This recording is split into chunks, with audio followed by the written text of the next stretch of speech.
There's nowhere left to go. Nowhere. Except the Oasis.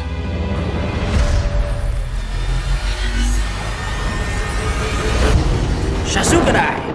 Antes de começar o vídeo é bom deixar avisado que nós não daremos spoilers sobre a trama, portanto pode prosseguir sem preocupação. Aproveita e já se inscreve no canal aqui embaixo, ó. Só sucesso! Jogador número 1 adapta o livro de mesmo nome escrito em 2011 por Ernest Cline. A história se passa em 2044 em uma realidade onde os recursos naturais da Terra foram consumidos à exaustão. Graças à criação de uma realidade virtual, o Oasis, a humanidade passa mais tempo conectada em um ambiente onde eles não precisam sair de casa para trabalhar ou interagir com outras pessoas. Assim eles economizam no combustível e também evitam a exposição à atmosfera poluída da Terra. Acontece que o criador do Oasis, o James Halliday, morreu, mas deixou um grande easter egg escondido no jogo. Assim, os usuários iniciam uma verdadeira caça ao tesouro, já que quem encontrar o easter egg herdará as ações do Halliday e se tornará o novo dono do Oasis. Nós acompanhamos a história sob a ótica de um grupo de amigos liderados por Wade West, mais conhecido como Percival no Oasis. Eles estão em busca das 3 chaves que guardam o segredo do easter egg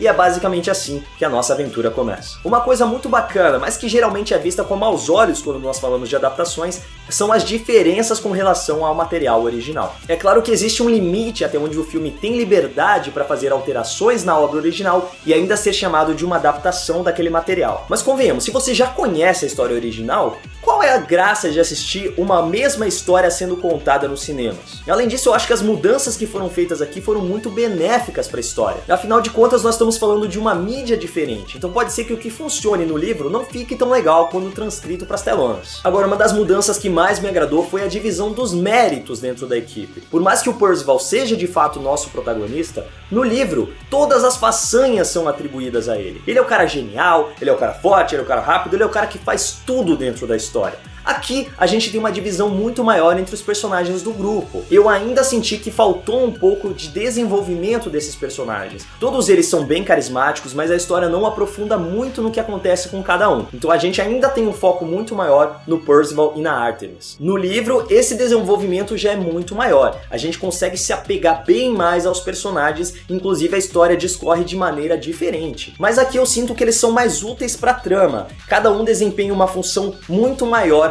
no todo. Então a gente tem essas duas diferenças mais uma vez entre livro e filme. Outra coisa que eu achei bacana foi que a história foi simplificada e reduzida. Então basicamente a gente tem um espaço em que tudo acontece muito próximo. Isso pode deixar algumas pessoas um pouco com os olhos virados, falando, nossa, mas tá muito fácil isso, as coisas estão se desenvolvendo de maneira muito simples. Mas eu acho que a ideia é justamente essa. A trama do filme é muito simples. Ela não tem nada de inovador, ela é um grande clichê, mas é um clichê muito bem executado. Afinal de contas, nós estamos falando de Steven Spielberg, voltando naquilo que ele sabe fazer de melhor. E quando eu digo o que sabe fazer de melhor, eu estou me referindo a filmes com MacGuffin. MacGuffin é um artifício que foi definido pela primeira vez por Alfred Hitchcock. Ele dizia que era um elemento que não estava aparecendo na tela, mas era o que fazia toda a história funcionar. Esse conceito foi evoluindo, trabalhado até por George Lucas, mas acho que foi na mão de Steven Spielberg que ele melhor se desenvolveu. MacGuffin é basicamente algo que os nossos protagonistas estão atrás. O trabalho mais óbvio do Spielberg com isso é, claro, Indiana Jones. Mas a gente consegue ver esse conceito escondido em todos os filmes do diretor, até mesmo o Jurassic Park e ET. Agora aqui ele tá bem claro na nossa cara, eles estão atrás do easter egg e precisam encontrá-lo para ficar com o Oasis. Mais uma vez, a história não é nada original, mas o modo como ela é executada é brilhante, principalmente por conta do universo do Oasis. E aqui já entra outro ponto muito positivo no filme, que é o visual. James Halliday era um grande admirador dos anos 80, então a gente consegue sentir aquela identidade em tudo que existe no Oasis. Tudo é muito brilhante, muito colorido, tudo tem muito neon,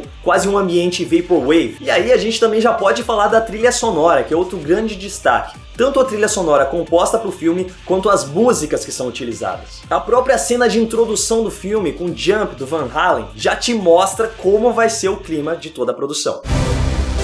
Who is this Parzival, and how the hell is he winning? Find him. Em diversos momentos você se pega cantando junto com a trilha sonora, mas o que você mais vai fazer nesse filme é apontar pra tela. É muita referência. É referência pra Capitão Nenhum botar defeito. Eu não entendi. Eu sim.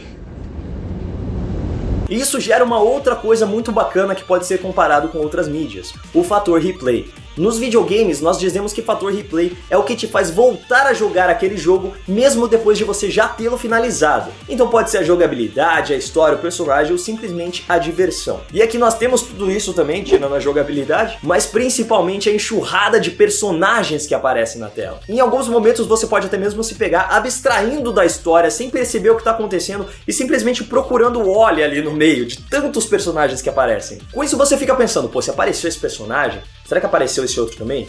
E aquele ali, será que tinha mais alguém do lado? E aí você vai querer ver o filme de novo. Então, meu amigo, guarde o dinheiro aí pra assistir pelo menos 2 vezes, porque com certeza você vai querer voltar pro cinema. Mas deve ter gente se perguntando, mas peraí, anos 80, a gente tá em 2044, por que eles voltaram pra essa temática dos anos 80? Parece muito fácil, né? Simplesmente uma desculpa pra pegar a galera pela nostalgia, como Stranger Things também fez. Bom, a primeira justificativa é que James Halliday era um grande fã dos anos 80, provavelmente porque ele viveu nos anos 80. Apesar da história se passar em 2044, o Halliday já tá morto há muito tempo, a gente pode ver pelo sócio dele que já é um cara bem mais velho. Então os anos 80 serviu como base para a criação do Oasis, mas os usuários mudam aquilo com os gostos deles. O próprio Gigante de Ferro que aparece no trailer já vem dos anos 90, a gente tem personagens de jogos, a gente tem Overwatch, a gente tem filmes atuais de super-heróis, então a gente tem outras referências já que os usuários vão levar pro jogo aquilo que eles gostam. Mas como existe uma caça ao tesouro, as pessoas vão estudar mais os anos 80, elas vão atrás daquele conhecimento porque elas sabem que o Halliday era apaixonado por essa década. Por isso esses caçadores de tesouro se tornaram especialistas nos anos 80. Eles têm que saber tudo sobre essa era para saber onde pode estar escondido o easter egg, ou pelo menos ter uma pista de onde procurar. Os atores estão convincentes no papel, a gente não tem nenhuma grande atuação de destaque, mas os personagens funcionam muito bem, a química entre eles, tanto entre os aliados como os vilões, consegue convencer. Então mérito para a construção dos personagens também. No geral, o Jogador número 1 é um filme que vai sim pegar muita gente pela nostalgia, mas a história ainda é sólida e consegue se sustentar por si só. E você com certeza vai sair do cinema com um sorriso no rosto e com aquela vontade de consumir mais e mais de Jogador número 1.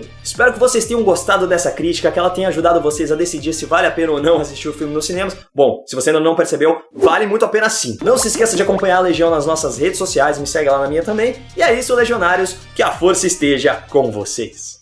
Are you willing to fight? Help us save the Oasis.